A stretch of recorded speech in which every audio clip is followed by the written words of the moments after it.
taxes should be boring. I should know with like a reasonable degree of certainty what my taxes could look like for the next 20 years. Because the rates don't change all the time. There's not a bunch of random exclusions. And if if I move, if I have a kid, if I do all these things, it shouldn't be like my whole tax profile is going to change. It should be really, really easy to pay taxes and very predictable unless you have inherited wealth, in which case we need a whole new tax system just for inherited wealth, because that is probably what has changed. That's what they've tinkered with the most, and it's the hardest part to understand. So that's like a whole other, like, how do we actually tax wealth? In the US, we really don't, but we could tax it better when people die, but we, like, are addicted to preserving dynasties. Let's pencil this in for its own episode. And pencils and but there is something to, like, I guess my version of fairness is one part predictability and one part transparency. I mean, I think people should be able to understand the tax code. They should understand what they're paying for. And I think our current system does neither of those things.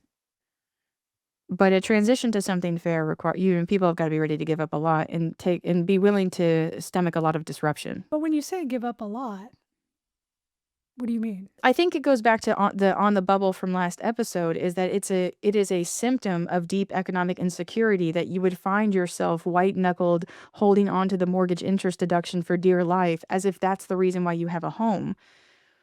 I mean, sure, there might be an edge case when that's true, but I mean, all the research we have on the mortgage interest deduction is that it helps people take out larger mortgages.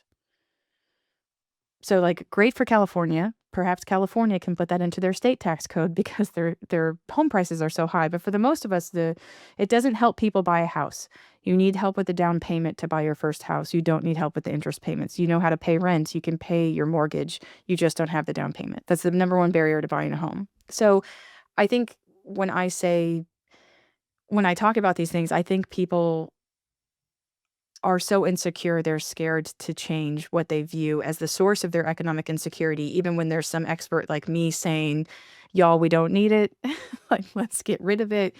There's benefits. I mean, same with like the retirement contributions.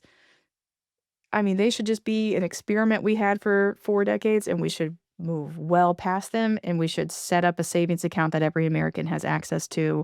And it doesn't matter how much you make, you can have a portion of your earnings set aside in in a savings account that doesn't get charged by your employer. I don't think health insurance should come from your employer.